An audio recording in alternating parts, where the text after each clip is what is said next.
can't make chicken salad out of chicken shit unless you're Mother Earth. Only she can do that. Welcome to the Escape Your Limits podcast. In this episode, we speak to Mr. Paul Chek. If you want to know a little bit more about Paul, then we did an episode with him about a year ago, and you can listen to that and hear about his background and understand what he's all about. Today, I wanted to talk about what makes someone successful in life, in business, and also from a fitness perspective. And Paul maps out his own framework about what it takes to be successful in life, in business, and to achieve your goals. It was very different to what I expected. It was a great story, but it's one of those stories that you really need to get right to the end for everything to come together. So check it out. I'd love to know what you think. I'd love to know the parts that resonate with you, and I really hope you enjoy this episode. What's your view on Stoicism? Oh, you know, it's a mindset.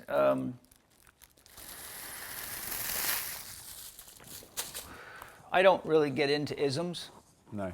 All isms are really an exemplification of somebody who needs something outside of themselves to give them a reason to live or to guide them. So it's a Greek philosophy. It's been around for a long time, but you know, as you can see, I study a lot, and I just let my soul guide me to what's harmonious with the Tao. And with the influence that you get from a lot of these books, then is it a case of you'll sort of read and then process that in how you feel about the information? I use it against all the other knowledge that I have, that I've gained from all sources, and then to the degree that something rings of truth to me, I apply it in my life, and if it produces fruit, I stick with it. And I also find that certain things are like tools. You know, if you have a 9/16 wrench, then you need a 9/16 bolt, and if you try to use it anywhere else, it just causes trouble. So certain approaches or philosophies have application in certain situations, but not others. You know, so that's really how I look at it. That's really what the CHEK Institute's built on, is here's a set of tools you can use. I'm not going to tell you how to think, what to think. I'm going to teach you how to think. And then there are certain fundamental principles that the human body and psyche work on. And once you understand those principles, then you have to learn to work with the principles. If you work against the principles, you're working against nature, and it never works. So for me, it's really first a process of identification, then embodiment, and then refinement, and then sharing. That's my sort of synthesis process. Right. We've been talking a lot off camera about different things that are, I guess, quite popular at the moment. And I suppose, when you're younger, it's so difficult to figure out what to do, what is the right path, and even something as simple as working out, you can go deep into something, the latest workout craze, and find out that you're actually doing yourself more damage than good, or even though your intentions are right. What's your advice to people? I know you sort of don't necessarily give advice, but what are some of the things that people can do to help take those right paths, whether it's in fitness, whether it's in nutrition, whether it's in just how to live a good life? What are your fundamentals? Well, I have a 4-step system for that. Step 1 is one, love. What do you love enough to grow for, to really embrace change for? So that can be a dream, a goal, or an objective. So if your goal is to win a bodybuilding competition, or to win a Spartan race, or to swim the English Channel, or to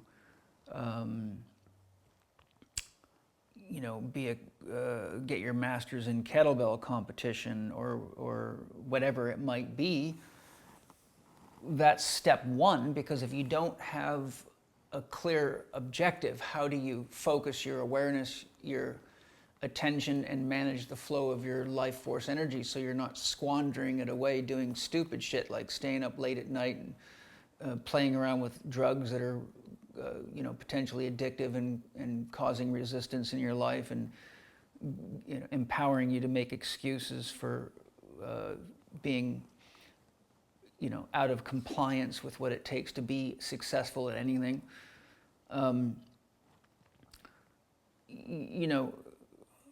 What we call God or source is pure potential, or in the terms of love, it's unconditional love. So the answer to every request is yes, because anything else creates a condition. So what we call God never says no. That's why most wise spiritual people say, be careful what you pray for, you might get it. And every thought is a prayer, because you're actually taking pure potential, and then by applying thought to it, you're dividing wholeness into something that's tangible. So if you say, I want to accomplish this athletic objective, well, you're drawing energy from pure potential, and you're drawing information from pure potential. And because pure potential is undifferentiated, the word intention means to put source or potential into tension.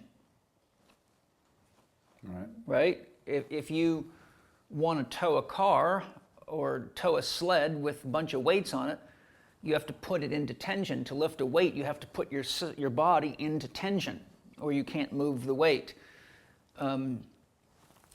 If you want to find a partner that's ideal for you, the more you know about the kind of person that's compatible for you, the more fine-tuned your intention is. So you magnetize yourself to those values or those set of criteria, and therefore you draw potential and information that is embodied by that intention. But as the old saying goes, if you don't know where you're going, any road will get you there. If you have no goal, then your energy is just going everywhere. And if you think of analogy of an iPhone, the more windows you have open, the faster it burns your battery out.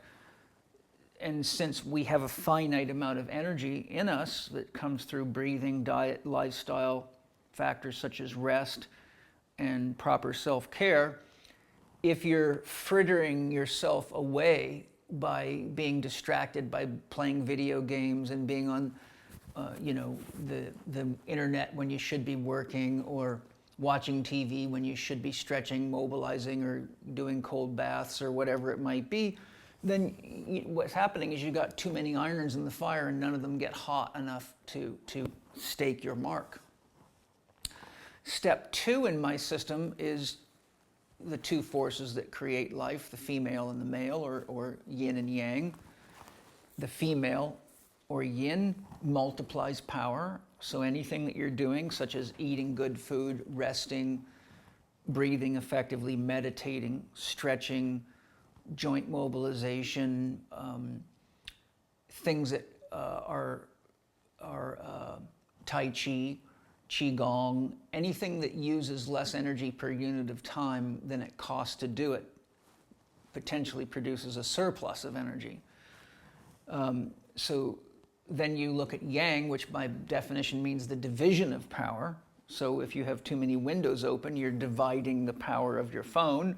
If you're trying to do too many things at once, then you'll do a lot of things poorly.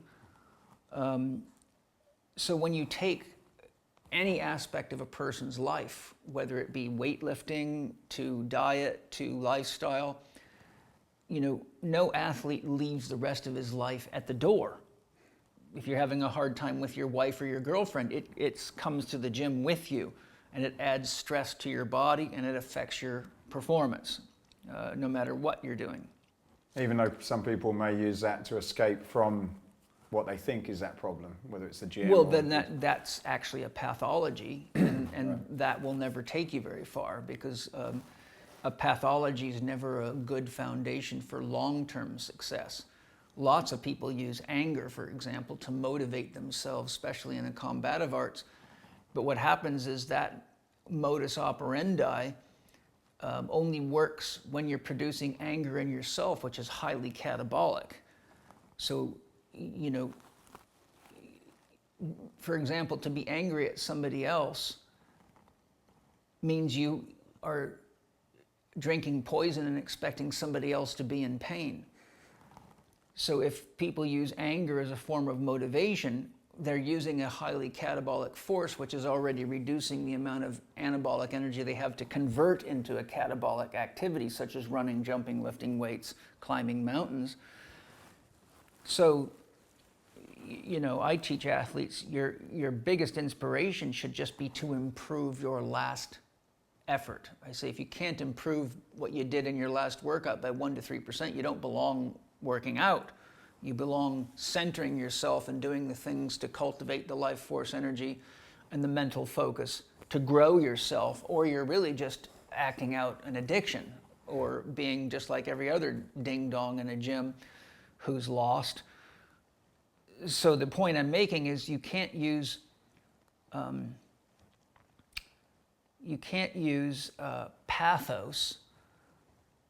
pathology, as a means of generating congruent eros, or the effective application of love.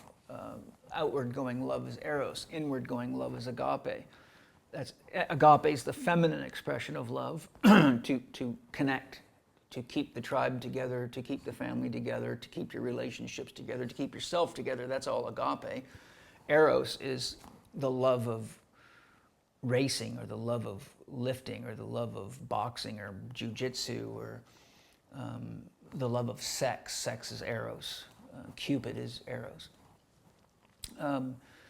But at step 2 in my system, when someone comes to me, the first thing I want to do is identify what their dream goal or objective is, because if I don't have a motive that they buy into to inspire change. Mm-hmm. Step 2 is to identify where are they out of balance with regard to Dr. Happiness, your own identification of what is happy making for you, and your willingness to do the things that are happy making. And if you don't do that, then you will find yourself reaching for pot or alcohol or drugs or sugary foods or anything to create a temporary state of false happiness in you, which will erode your athletic performance very quickly, and many other things. So, to simplify a very comprehensive system, Dr. Happiness is the home of the executor, or the ego, the deciding mind, the person that makes choices that are either dream affirmative or dream antagonistic. And within the domain of Dr. Happiness, there's not only being clear on what is happy making for me and making sure I take time to do that so I don't expect everybody else to make me happy, which is a great way to ruin relationships.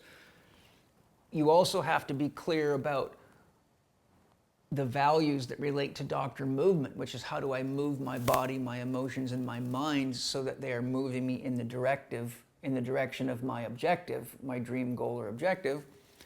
Then we have to have values around food, because that's an essential component of a healthy living philosophy, without which you will have lots of problems. And many athletes are very good at exercising, but don't realize that they're eating garbage, and it's eroding their longevity and their performance. At some point, it's going to catch up to them. It always does. You can't make chicken salad out of chicken shit unless you're Mother Earth. Only she can do that. And so then we also have to look at the doctor diet from what is it that's optimal to feed my physical body, because the physical body feeds on food, but the emotional body feeds on emotions. So if you're not anchored in Dr. Happiness and doing the things that are emotionally nourishing to you, then you'll find yourself using foods and liquids like alcohol, beer, and other substances to try to create some emotional fulfillment, not realizing you're feeding the wrong body. So no amount of stimulants, drugs, or any of those things ever really does it. And that's why people have to keep doing it all the time, because they're actually using the wrong medicine. So you have to feed your physical body, your emotional body, then you have to feed your mental body. So Dr. Diet works at the physical, emotional, and mental level. So if your dream goal or objective is one that requires enhanced competency or skill, for example, when I was a triathlete, I was naturally a very good runner. I didn't need to study running. I was good on the bicycle, but I wasn't a very good swimmer comparatively. I usually came out of the water in like 100th to 150th place, and this is against everybody, the pros, and I had to run and bike my way back up. And though I finished in the top 10 overall 6 times in USTS distance races, in order to grow, I had to grow my competency with swimming skill, learning to feel the water, learning to get the right stroke, learning to time my kicking with my strokes, learning to master my breathing, learning to be efficient in every possible way, which requires that I feed my mind, because if you don't have the skill, then all the training in the world just drives bad technique deeper into the motor system and makes you a worse athlete that trains a lot and looks good in a mirror, but nobody can figure out why you swim like a boulder, right? And in that, just going to that emotional side then, can you also be eating the right thing, but if you've got that anger or whatever driving you, can that have an effect even if you are eating good food? Can that, does that sort of affect how your body works in terms of course it does. Anytime your emotions are negative, it puts you in a catabolic state, which is a sympathetically charged state, which antagonizes the parasympathetic nervous system. So what happens is the food just sits in your gut and rots. You can't absorb it very effectively, and that sets you up for fungal infections, parasite infections. You are likely to become constipated. So there's a whole chain of knock-on negative effects of that. Right. So if you're using the wrong motivation, if you're using like a revenge or an anger to meet your intention, that can just undo a lot of the good stuff that you've probably got in place potentially. All that does is invite what I call the pain teacher. So you are going to run into physical problems, emotional problems. You're going to run into mental performance challenges, and you're going to run into issues where your body starts to break down, and things like not being able to sleep very well are very common, because all that inner charge keeps your adrenaline and cortisol levels too high, so it antagonizes melatonin, and you never drop into a deep sleep. So your whole capacity to regenerate yourself drops down proportionate to the amount of yang charge you have in you. Those negative emotions are like fire. And if you get too much fire in there, you can burn the pot, so to speak, and the pot happens to be your body. And there's lots of research showing that when we create negative emotional states, that the byproducts of metabolism, digestion and metabolism are more toxic, because we're actually, we're basically, I'll give you an analogy. If you're a farmer who, let's say, raises tomatoes, if you keep stressing the tomatoes by using chemicals that are stressful to them and using grow lights that are out of the natural cycle that a plant's designed by nature to work in, you might produce lots of tomatoes. You might even produce bigger tomatoes. But when you analyze the nutrition in them and you do a spectral analysis of the light they're emitting, you'll find that they're big, sick tomatoes that, when eaten, make you a bigger, sicker person, because you're now eating a stressed plant and the product of a stressed plant. What we are is no different. We're a biological system just like a plant or any other animal, and we respond to stress the same way.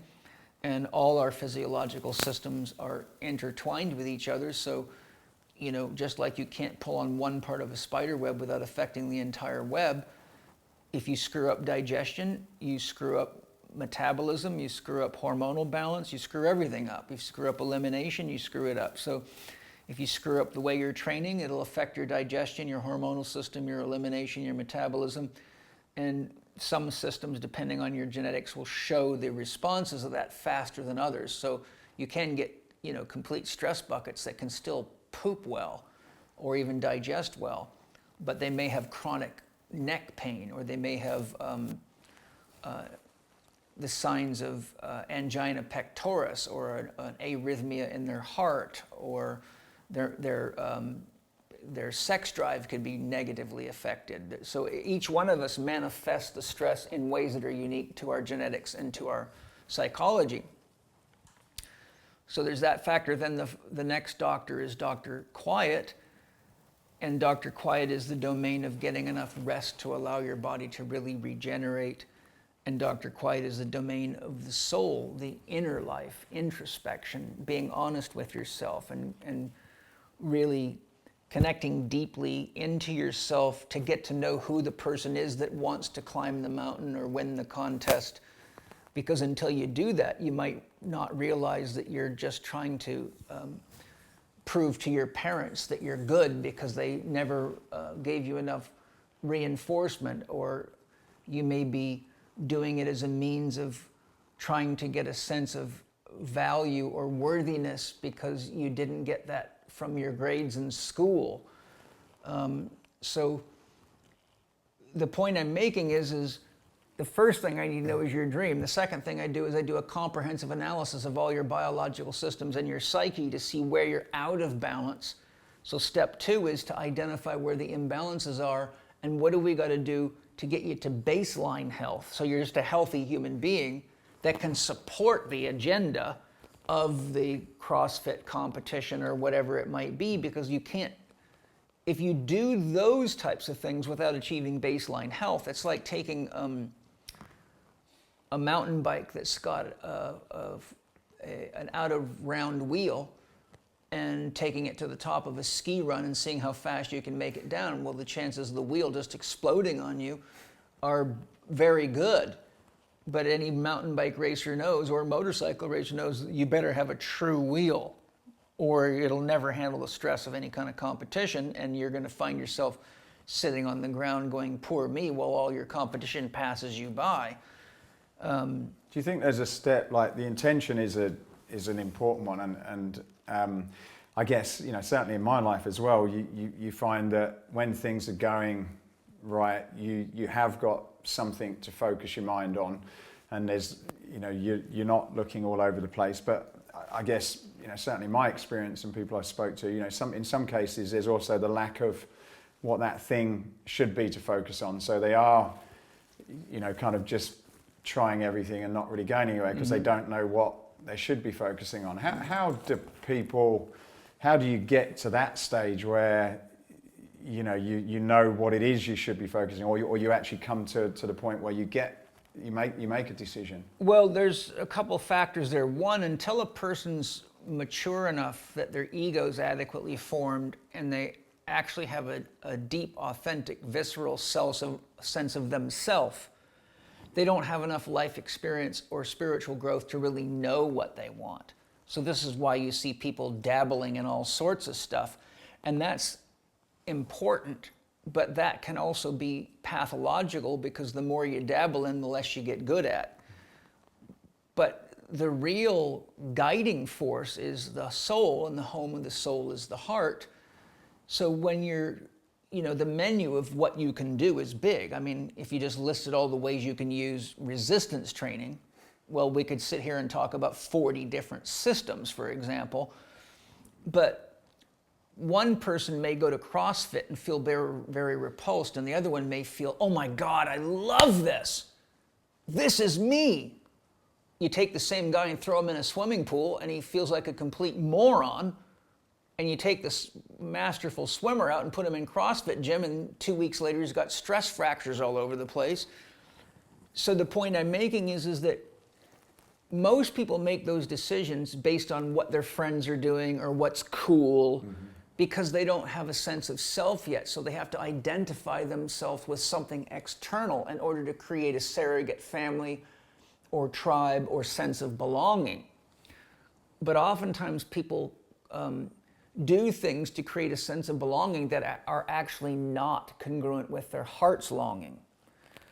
So the real point that I'm making is that when you're still growing spiritually to try to really come to know yourself, it's kind of like finding a woman that you want to have intimate relationships with. You know, if I put 10 women of different shapes, sizes, colors, and races in front of you, one of them your body's going to respond to the most and say, that's my flavor. But you might get to know her and find out that though she's great in bed, she's a real pain in the ass the other 23 hours a day, and then you'll find that your heart starts to contract and that the sex just isn't what it was anymore, because all you can think about is, okay, how do I deal with her after the sex? And it could be the same for a woman, obviously. So if you aren't sure which woman or which man in the lineup, then you go exploring. So for a lot of people, they don't really know whether their heart says yes or not because they don't have any exposure, right? So there is a period in our life where we need to go out and kind of play in the garden and try things, try powerlifting, try cross-country skiing, try gymnastics.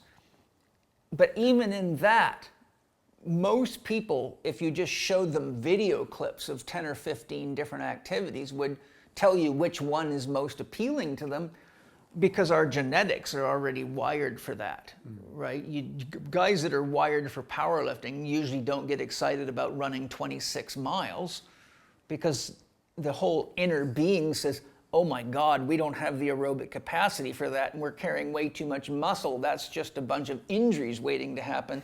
And how fucking boring could you get? Yet you take a bunch of people that are naturally oriented to marathon running and put them in a gym. Well, those kinds of people often take a long time before they even adapt and feel comfortable with an exercise. And then you change their exercise program more than about once every 6 weeks, and they get frustrated because they felt like they were just getting to know the thing. So then you have your, the powerlifters are more like cats. They want quick, explosive activity, like a lion who will sprint, kill, and then go lay down. When his food settles, he has some sex, and then he lays down until he's hungry, and then he sprints and catches it again. But a marathon runner will chase an impala down and run for days to finally get a meal, and then we'll sit there and eat that thing for a month, and then go for another run. So what I'm saying is, it's not just an intellectual process.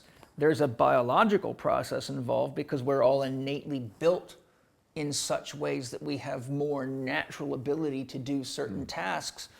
And, the Russians mastered figuring that out long time ago. They know what your sport you're going to be playing in by the time you're 6, and they do genetic testing and flexibility testing and speed testing and strength testing.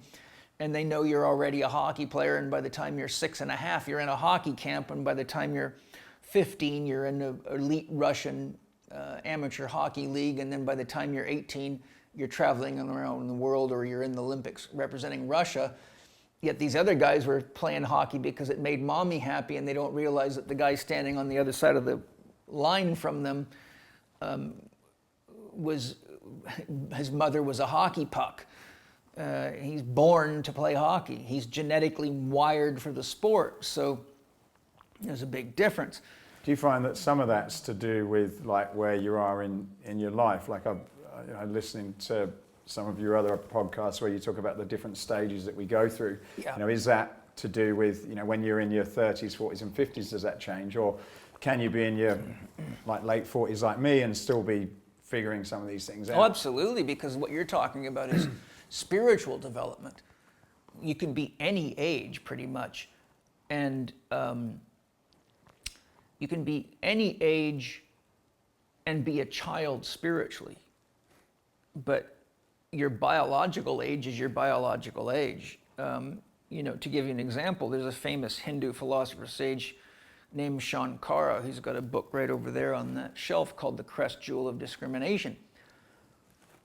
But at the age of 8, Shankara was walking all over India on foot by himself, looking for the most esteemed spiritual masters to debate, and he never lost a debate.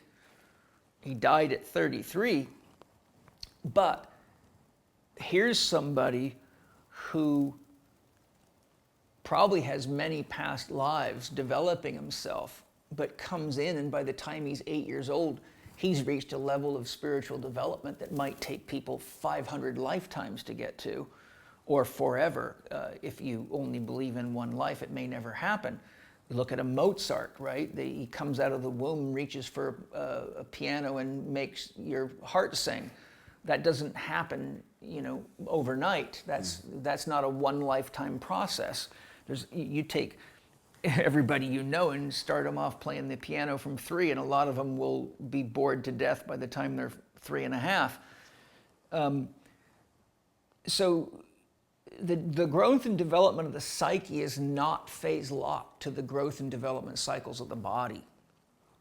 And our culture is spiritually very inept compared to India or places that have a deeper spiritual tradition. All you got to do is look in our culture and you see the majority of the people are very trapped into either Christianity, Islam, or Judaism, all of which have a father figure in the sky that'll punish you if you don't do exactly what you're supposed to do, and will burn you in hell if you're not a good boy or a good girl. So you see, our culture is really still in its childhood phase spiritually, and it needs a figurative daddy to punish, to control, and to tell it what to do. This is why Osho says Abrahamic religions are religions for children and Eastern religions are religions for adults. So you'll find now that Buddhism and Taoism and those philosophies, Hinduism, Vedanta, many of these other philosophies are becoming more well known in the West. People are gravitating toward them because they realize there is no big daddy in the sky, and ultimately you're the one that determines the quality of your life, the quality of your relationships. And instead of telling you what to do, they give you a set of principles to work with that on close observation turn out to be strikingly true. Like, don't steal from people. Do unto others as you would have them do unto you. Doesn't take a lot of brain power to figure that out.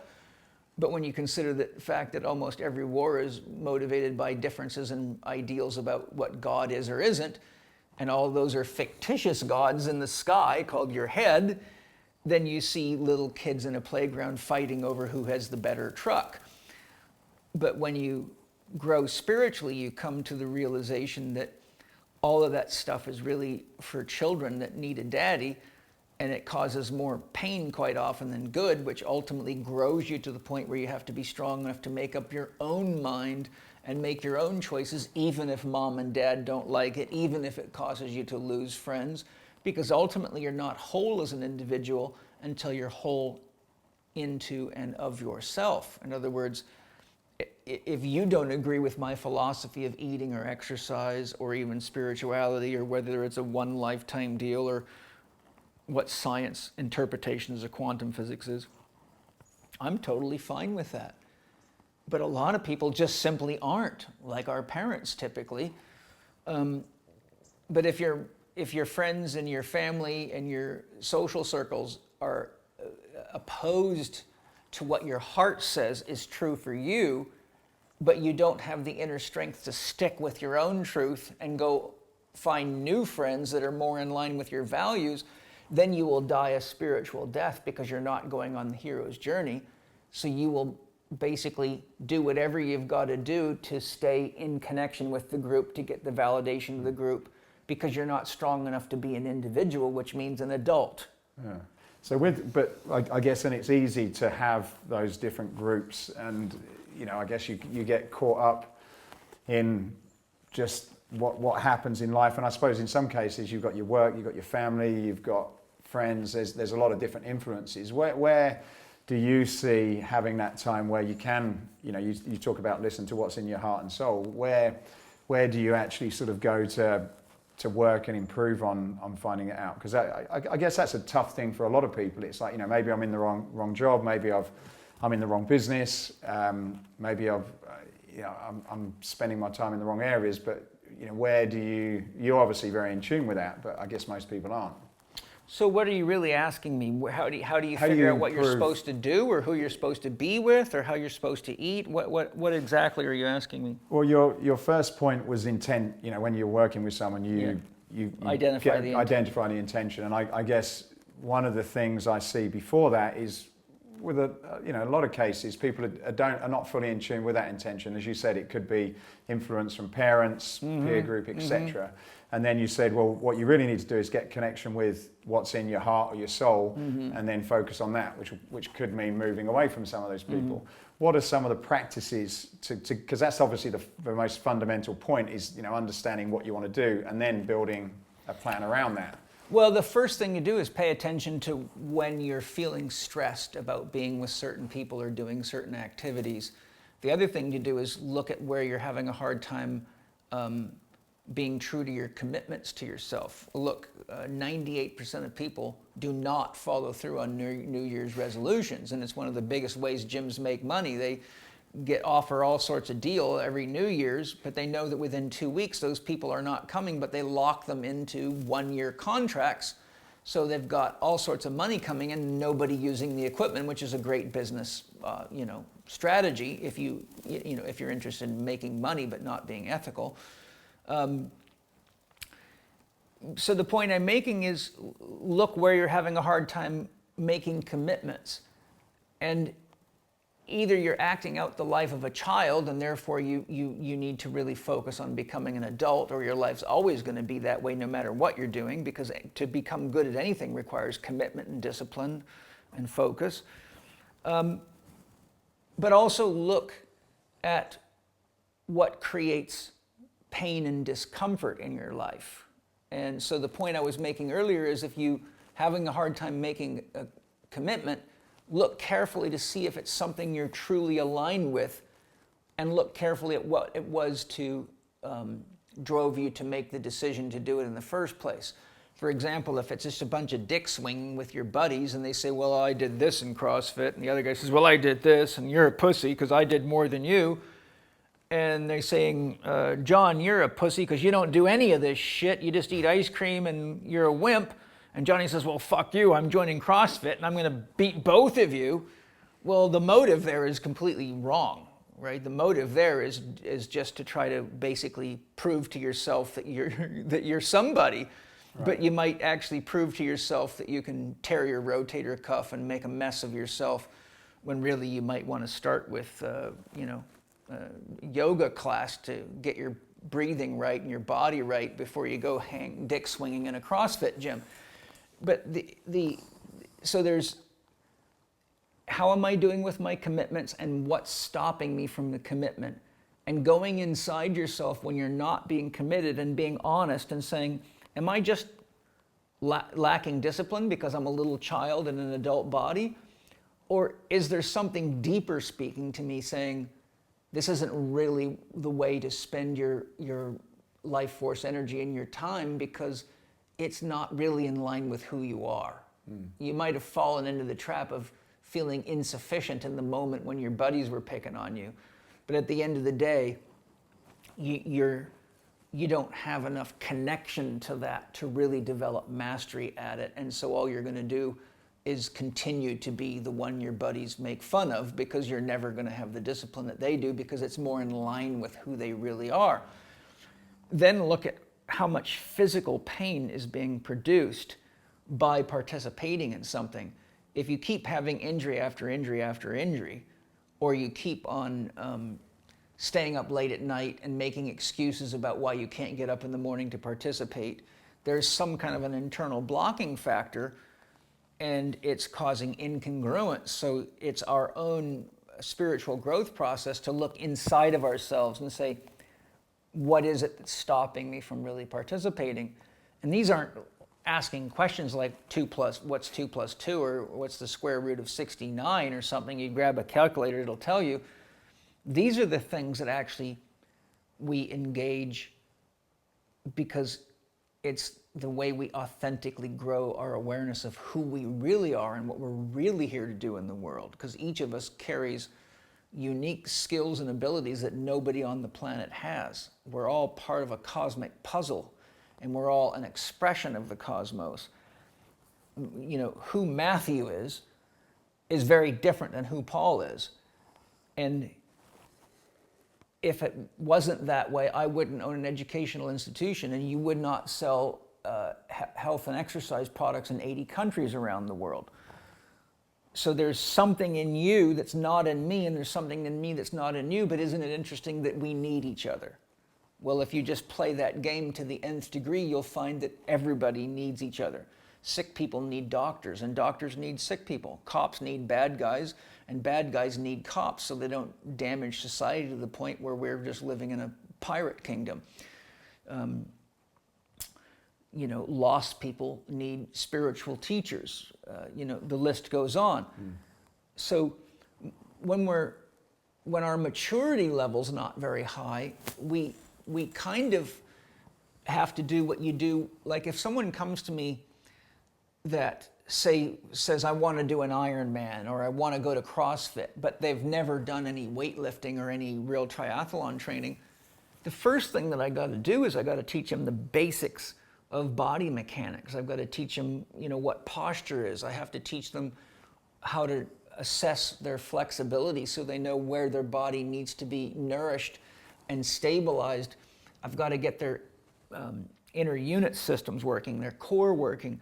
So I have to identify what's not working to the level that it has to work to do any physical athletic activity of any intensity or level of accomplishment, because you have to have a working platform to begin with. You have to have a solid foundation. But then I would introduce them to a wide variety of weightlifting techniques. So I might say, let's learn with dumbbells, let's learn with cables, let's learn with Swiss balls, let's learn with balance apparatus, let's learn with body blades, let's learn with balance boards of different types, let's learn with medicine balls, let's learn with kettlebells, let's learn with club bells. So I would introduce them to a vocabulary, a movement vocabulary. And once they have basic skills, just like we have to teach kids their ABCs before they can actually begin building sentences. If you don't know the alphabet, building a sentence is a bad idea. So I basically would take them into the ABCs of weightlifting. And then that gives them a taste. And then they find, wow, I really love club bells, but I don't enjoy kettlebells that much. Or I really love Swiss balls, or I really hate Swiss balls, or I really love high intensity lifting, but anything over 12 reps drives me nuts. Well, you've just selected yourself out of being a 5,000 meter rower, right? Hey, that's not gonna work. So you see, it's kind of like going to a smorgasbord and someone, maybe you've never been to India and all of a sudden you're at an Indian smorgasbord, but you don't know what the hell that food is. Well, if you were my guest, I would give you a little bit of everything, and you'll say, oh, I love that, and I love that. That you can have, and the next thing you know what Indian foods you like and which ones you don't. And you use the word, just to jump in there, you use the word like being aware of the pain side, and just off camera we were talking about a sort of common friend who was trying to compete in kettlebells and the pain that he had to get used to get to where he needed to be. Is there a fine line in understanding, is there a good pain and bad pain? Because yes. in anything you've got to go through some level of discomfort, yes. I suppose. In fact, to loop back, when people don't know what their dream goal or objective is, I tell them always identify what your biggest nightmare is, because that's where the greatest majority of your energy is entangled, and therefore it's not free for you to do anything with. Can you break that down a bit? Yeah, so if your goal is to be financially stable, let's say abundant, or to get to the point where you're not stressed about paying your bills all the time. Which is most people, I guess. It is. So I would say, well, let's find out what your biggest nightmare is. So say they want to be abundant, but they don't know how to do it. I would say, well, maybe they're 40 years old. I said, well, what stopped you so far? Well, before the guy can say two words, he spends so much money on golf clubs and cars that we're in debt all the time. So I would say, okay, well, what's the real attraction to golf clubs and cars that's stopping you from using your common sense to manage your finances in ways that would allow you to invest in investing your money instead of investing in things that are pretty much have no return value by the time you've swung them 3 times or driven it down the road. A car loses its 30% of its value the instant you drive it off the showroom floor. So what I have to do is identify what is the belief that's leading to the behavior that's causing the limitation. So people say, I'm sick all the time. Well, that's a nightmare. People say, I don't have any time. I would love to meditate. I would love to go to the gym. I don't have any time. So asking me what I love to do doesn't even matter because I don't have any time. Well, good, I've just identified your nightmare. So the first thing I tell them is time cannot be managed. There's only 24 hours in a day and everyone has the same 24 hours. Only activities can be managed. So let's look carefully at what you're choosing and let's identify what's actually essential to you that meets your needs versus what is a habit that's been passed on to you by other people, or is a habit that you're using to avoid dealing with your own judgments of yourself or other people's judgments of you, or your own programming about what you think God wants from you, which is really common.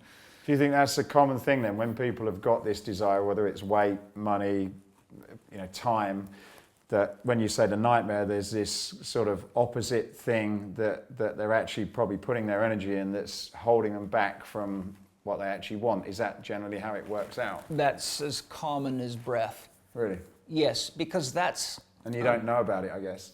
Well, you do know about it because that's why you're sitting in front of me asking for help, or that's why you're going to the doctor, or that's why you keep telling your coach you can't lift weights because your rotator cuff hurts, or why you're not showing up on time to your job, or, the evidence just surrounds you.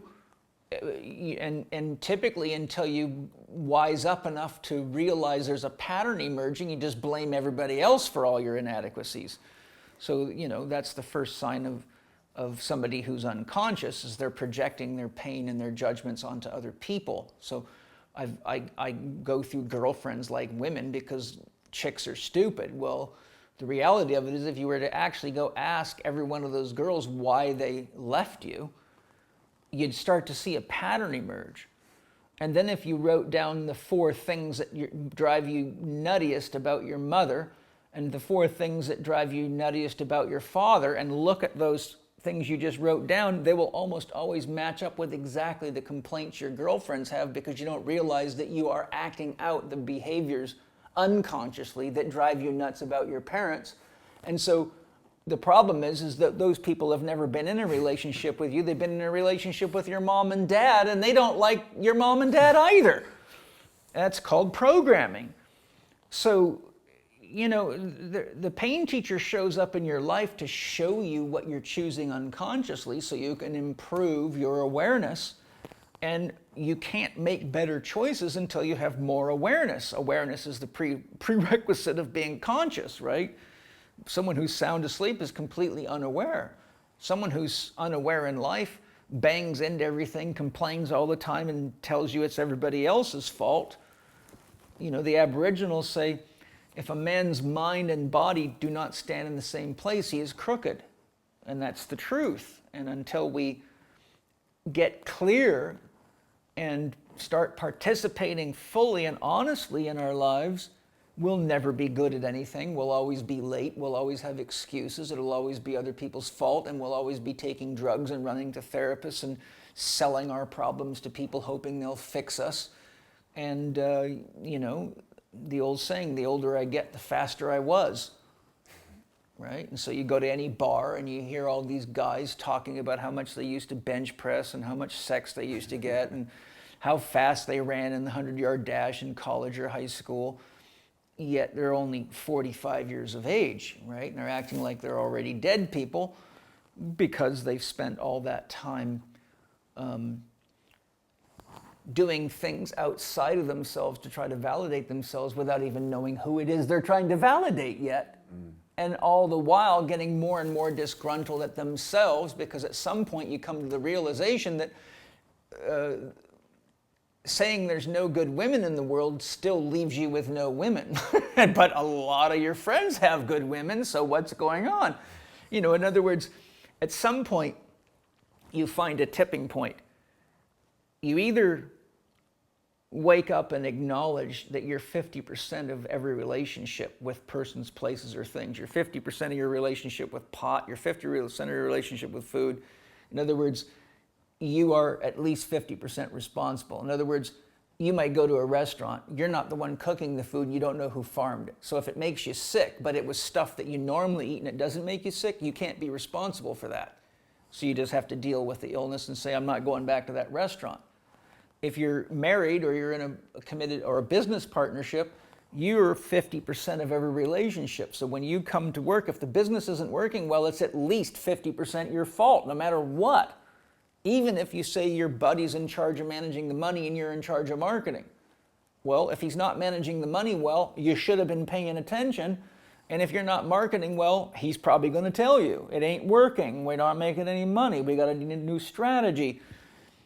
So would you agree with that? Yeah. Okay, yeah, good. Then you're probably going to agree with this. You and I are in a relationship right now, right? If I'm 10% not here because I'm too worried about what I got to do next, how big of a deficit does it create in the relationship? Yeah, huge. It just changes the whole, I guess even in this conversation, it would change the whole dynamic. How big? If I'm 10% not here. No, you're testing my maths. If you're 10% not here, what kind of deficit does it give? Go on, help me out, Paul. Well, as a percentage. If I'm 10% not here, there's 10% of me that's not here, so we know there's at least a 10% deficit. Right. But there's 10% of me that you can't access. So that's a 20% deficit. Right. So you see a small lack of honest presence in any relationship creates a much bigger deficit than you realize, because we're each part of each other in the process. Right, I get it. And whatever is vacated in me, you don't have access to, but because you're half the relationship, you need access to all 50% of me, or the relationship becomes disabled. So our relationship with food, our relationship with exercise, our relationship with rest, our relationship with sex, our relationship with religion or God, our relationship with anything always mirrors back to us how present we are and how honest we are. And if people keep trying to take shortcuts and use drugs and gadgets to fix that, they're only going deeper into the very hole that they're trying to get out of, because until you actually take responsibility for getting to the etiology, the belief that's driving the behavior, a lot of which is unconscious, which means you have to pay attention to the patterns that are emerging. Well, this is the 5th year in a row I've had a New Year's resolution to go to the gym, and I spent, $6,000 on a gym membership and only went 3 times, and this is the 5th year I've done that. Well, okay, well it's 5 years in a row. 5 times 6 is 30. You spent $30,000 on nothing. Well, that was a pretty dumb investment. So how many more years will you keep doing that before you finally have your spouse come to you and say, listen, do you realize you've wasted $30,000? We could have bought a brand new frickin' car. And you've gone to the gym 12 times in 5 years, but you're running around telling everybody that you're exercising, and you're not. You're not only bullshitting yourself, you're bullshitting everyone else, and it's expensive. So the world's constantly telling you the truth about yourself. But if you just say, oh, my wife's a bitch because she told you that, well, now you're just even a bigger moron. Because then I have to ask you, well, if you don't trust your wife, then why the hell did you marry her? It's explaining the story that you hear a lot. It seems to be almost like the majority, very common, even whether we admit it or not, it's a common story. Is it really just common? Are we all like that? And it's just, it's one of these things that we need to be aware of and try to improve? Or is it just, is that just how everybody is and it's part of life? That's how most people are, because that's the stage of the child. So in my system, I teach there's 4 stages to our life process. The first is we're all born a child, and the child is a child because it's dependent upon other people for its safety, security, sustenance, and often to figure out what makes it happy. Like, I give my kid lots of toys and different activities so he can find out what is naturally exciting for him. Because I want my child to grow up doing what he loves to do, not what he thinks daddy wants him to do. Or I'll just create another customer for a psychotherapist. So the first stage is the child, which means you're dependent upon other people to help you navigate life. The second stage is the And warrior. sorry, I'm just on that child. Could that mean that you could still be an adult child, so you're a 20, 30, 40, but you still rely on other people in Well, the you're same way as a close, child? 20, 30, 40, 50, 60, 70, 80, 90, or 100, Right. right? How many people, for example, collect welfare because they're just plain out fucking lazy and don't go to work and contribute to society and be a real contributor to society because they've adapted to just sucking on the hind tit? Well, there's a child. Now there's people at every age doing exactly that, isn't there? Well, there's the child. There's people at every age that can't make decisions for themselves. They have to go ask somebody else, even their parents. They have to constantly expert shop because they're not willing to use their own mind to look at the evidence, look on both sides of the equation, and make an intelligent, informed decision, which is called being an adult about it. So the child phase can go on forever, but you never grow up, and there's a consequence to that, right? There's a consequence to that. And it's boring as hell to God, metaphorically. It's like, oh, really? We have to do that again? Come on, try something novel, like being creative, supporting people, helping people grow, being intelligent. What? Now that's fun. Then the next stage is the warrior. Well, the warrior stage begins right when we go through puberty. The first thing that happens when we go through puberty is we start rejecting mom and dad's rules and ideas. Why? Because we have to become an individual, and if we don't, we cannot evolve. If everybody just did the same thing as mom and dad, would we evolve as a species? No. No, we wouldn't. We'd still be throwing spears at each other, and we would still not realize how helpful a toothbrush can be, and many other such things, and computers would have never come, and science wouldn't be science. So the warrior stage is when you begin to explore life and come to the awareness of what it is that you're willing to fight for because it's worth dying for. An immature warrior gets himself killed for stupid things. But if you study the history of tribal societies, there was comprehensive and intensive initiation ceremonies to become an adult. And in many of these things, young men were beaten to the very edge of their life. It was quite an art because they couldn't disable them too badly or kill them or they would diminish the tribe. But they beat them to the point that it would be a very realistic depiction of what would happen in a live battle between your tribe and another tribe, so that they learned to overcome pain and they learned to stand up for and fight for something bigger than just themselves, which is the tribe or the community. Women also have initiation processes, but the universe built that initiation process right into them. It's called becoming pregnant and giving birth, which is about as painful as any initiation as you'll ever get. And look what women do today. They try to avoid all that by unnecessary C-sections, getting a I'm brain farting, but anesthesia, local anesthesia, so they don't feel the pain, and they're avoiding their initiation. And now, I'm not saying that's not a good idea for people that have real medical reasons, but the point is, you see, that's maintaining the position of the child and not going through the training to become a warrior. That means I am mature enough and adult enough to stand up for what I really believe in because it's important to me and it's important to the world, right? Once you pass through the warrior stage, you enter into the king and queen stage. And every stage has less people in it, by the way. The king and the queen stage, you enter the king or the queen stage, first you have to have your own domain. You have to have your own home, your own palace, your own territory. You always have to have a high level of skill or ability in what you do. In other words, you're in the top, call it 10% of whatever it is that you do. So for me, if you would say, okay, how do I rank Paul Chek against all the people who teach holistic health in the world? To be in the king stage, I would have to be in the top echelon, for the simple reason nobody can become a king unless they're pretty damn smart. It ain't easy to become the king. Lots of people want to be the king, and they want to kill you when you are the king, and that game goes on forever. And whoever's the top of the pile, everybody wants to knock them down. If you're Bill Gates, someone else wants to knock you down. If you're Steve Jobs, someone wants to knock you down. If you're Elon Musk, some other company wants to take your business.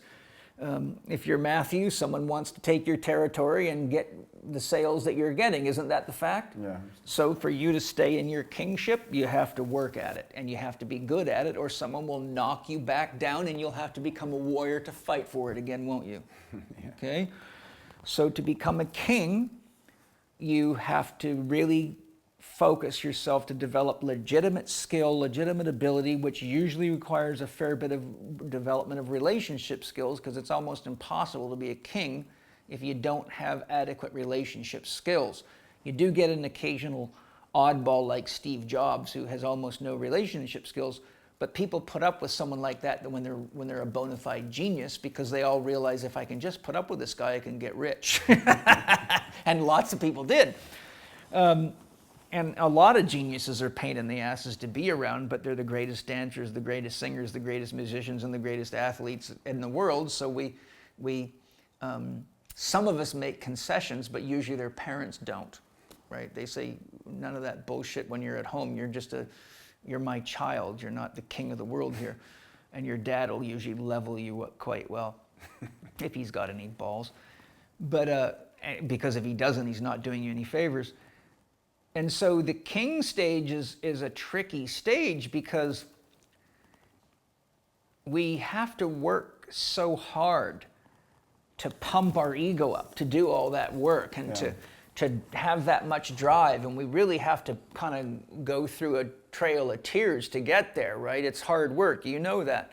And I guess you have to also sort of, I suppose it comes back, does at some point your intention maybe change to say, is it really worth the work just to keep me up the top of my kingdom? Right. So then what happens is you become a warrior. There's an old saying, if you're not working for your own goals, you can rest assured you are working for your boss's goals. In other words, while you're getting a salary, he's making about 2 to 3 times that much. So if you get $4,000 a month, he's probably making 12 off of you. So you don't need to have goals, but you will be working for somebody else's, and that's how the whole culture is set up. Right? Even chimpanzees, there's only one silverback in a tribe, and if you want to be the silverback, well, you got to take him out. And you can rest assured it's going to hurt. So train up. So if you're happy getting, third-hand women, then fine, be a cheesy, low-class warrior and don't complain about it. But if you want first dibs on the girls, i.e. the silverback, then you better man up, because you're going to have to go through fucking hell to take him out. And that's why he's the silverback, right? If you want to be a better surfer than Laird Hamilton, get your shit together. If you want to be a better boxer than Muhammad Ali or whoever's top, get ready to earn it. If you want to be richer than Bill Gates, get ready to earn it. It ain't going to be easy. So the problem in the king stage, though, is in the first half of our life, or the first 40 to 50 years of our life, we usually have a fairly good amount of youthful vitality to drive us through, and resilience, but we can wake up one day and go, oh my God, I have to get on more airplanes, I've got to talk to more people, I got to do more business deals, I got to deal with all this silliness, it's constant hiring and firing, it's hard to find good people, I got lawsuits against me for shit that I shouldn't even be sued for, but people are taking pot shots at me, and I've experienced all of this stuff. And so you can actually go into a midlife crisis because you don't have the energy to inflate that ego anymore, and you realize it's not nourishing me anymore. At one point in my life, it really made me feel like somebody. But now what I'd rather do is sit next to the beach with my fishing pole, or paint, or go on long hikes in the woods with my wife, and live in a smaller house and have a cheaper car, and I don't give a shit about my Rolex anymore either. And the danger, as Joseph Campbell says, you can spend your whole life climbing the ladder and get to the top and realize it's leaning against the wrong wall. And that's what happens when your ego is guiding you, not your heart or your soul. Because now what you're doing is you're just doing what everybody else is doing unconsciously. And even though you might be the king of the jungle, you might actually be trading your heart and soul for your money or your territory. Once we become wise enough to realize who and what we really are, which may be downsizing a business, it could be changing the management structure, it could be completely selling it and having a whole new life, any number of things. You know, for a lot of professional athletes, when their career is over, they're selling cars. I mean, there's car lots all over the place with top ranked football players and boxers who have no skills outside of sports. And so now they're making, you know, $40,000, $50,000 a year selling Fords and Toyotas and, you know, hopefully Japanese cars, because American cars are shit compared to European cars and Japanese cars. Why? Because most people in our country are lazy and tired, and they're looking at their cell phones instead of doing what they should be doing. And you know, our president is sort of the epitome of what we've become, and he shines a bright light that says this is the part of the United States that's been hidden until now. And so let's segregate ourselves from the rest of the world. But there's a pathological king, right? And there's somebody who's not really present in the relationship or the responsibility. And if you were to look at psychological studies on how many people in our culture are trapped right there in their own life, it's a very, very high percentage. It's a very dangerous place to be economically, right? Very dangerous. But once you get honest with yourself, then you say, okay, where is my heart now? And what's more important to me than being the best at this, or having the most money, or being in the limelight all the time? Then you enter into what's called the second simplicity. The first simplicity is when you're born as a child, everything's very simple. Someone's going to feed you, wipe your ass, and put you to bed. Then your life gets more and more complex. By the time you become a king, you're at peak complexity. You're juggling a lot of chainsaws up there. And there's a lot of people trying to take you down, and it's hard to sleep, and you may need drugs to deal with all the emotional pain and all the lies you tell people to make all that money. You know, look at the history of kings, right? It's full of cloaks and daggers. But then you say, I'm going to simplify my life so I can really live now, really go deeper into what life's all about, and really explore the beauty, the mystery, and the majesty of life that I didn't have time to do when I was in business meetings all the time and on airplanes all over the place, and you know, defending my money and trying to invest in all this other stuff. Because a lot of people have never really lived, and they don't realize it until they reach that tipping point where they just don't have the energy and they're not inspired and fulfilled anymore. So the second simplicity emerges when we enter the wise man and wise woman stage. And that's also the stage, see, in the first stage, we're sex and violence lovers. As children, we're sex and violence lovers because we came by an act of sex, but we don't know how to deal with the natural forces of life or relationships. So we burn ourselves, cut ourselves, fall off of things. So there's a lot of violence in learning how to survive in the earth plane and fit into a society, a family, a culture, a community, etc. We all, you know, spent time in the principal's office or whatever. And those of us that didn't do any better because we were just really working hard to do what other people wanted us to do to fit in. So there's sort of a fine balance between goody two-shoes and the rebel. But then, you know, so all I'm really saying is that we begin in sex and violence love, but then we realize we have to establish clear conditions. So the warrior has to know what's worth fighting for, what's worth working for, what's worth being disciplined for, and what's not. There's conditional love, right? You know, if I lease something from you, you're probably going to have a contract that says what I can and cannot do with it, and when I have to have it back, and what it's going to cost me. and I'm going to have to sign on that, and if I break the agreement, I'm legally susceptible to punishment. That's conditional love. When we get together with someone before we marry them, we usually want to know things like, what's your values on vaccinations, what's your beliefs in religion, what's your beliefs about food, exercise, sex. Because if you wait to marry someone to figure all that out, you're guaranteed a trip to hell. So there is conditional love. We have to establish what are the conditions that allows us to not only feel love, but feel safe giving love. So the warrior begins the conditional love stage. Mom and dad impose it upon you as a child for your own protection. But when you become an individual, you have to decide, are the conditions that have been imposed upon me really true to who I am and what I'm here to do? So then you go through the king stage, and the king can only be king by establishing conditions of rulership and maintaining them. But to come to the wise man stage and the wise woman stage, that's the stage of empathetic and compassionate love. Because by the time you get to your second simplicity and you've been the child, the warrior, and the king or the queen, you now can look out at the world and see yourself in everybody. You can say, there's me when I was a teenager stealing cars. There's me when I was a dickhead. There's me when I squandered my money away and ended up broke, right? So you can actually find yourself in almost anybody. And then you have genuine empathy and compassion because you can see from your point of development that they think they're pretty smart, but they're actually really quite lost. And lo and behold, you try to tell your teenage son or even your 30-year-old son or even sometimes your 40-year-old son how he could improve the results in his relationships or make more money, and they'll say, oh, fuck you, Dad, I know more about that than you. I studied this more than you. You know, you get the whole line of ego.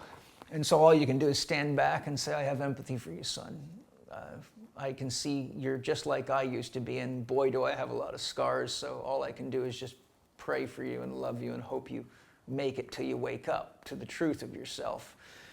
And so in that empathetic and compassionate stage, we actually see the majesty, the mystery, and the beauty of the whole game. And we can see that God loves this game. Because God's like a little boy or a little girl that's a genius that says, I'm going to make a game called life.